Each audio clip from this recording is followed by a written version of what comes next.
ನಮಸ್ಕಾರ ಪ್ರಿಯ ವೀಕ್ಷಕರೇ, ಎಂಆರ್ಎಸ್ ನ್ಯೂಸ್ನಲ್ಲಿ ಸ್ವಾಗತ ಸುಸ್ವಾಗತ.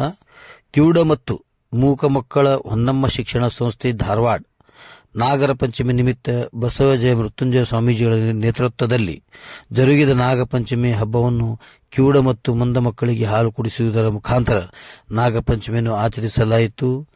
ಈ ಸಂದರ್ಭದಲ್ಲಿ ಧಾರವಾಡ ಪಂಚಸೇನಾ ರಾಜ್ಯ ಸೇನಾನಿಗಳ ಸಹಯೋಗದಲ್ಲಿ ಈ ಕಾರ್ಯಕ್ರಮವನ್ನು ಹಮ್ಮಿಕೊಳ್ಳಲಾಗಿತ್ತು.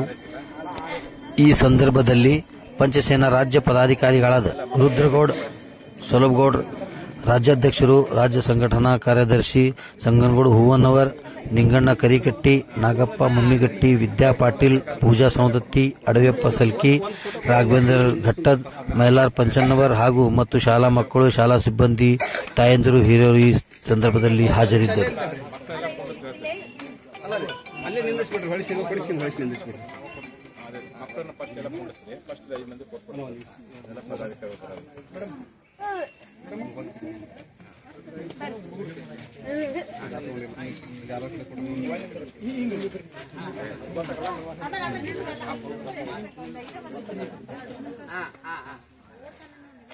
ಇವೆಲ್ಲ ಪದಾಧಿಕಾರಿಗಳು ಬರ್ರಿ.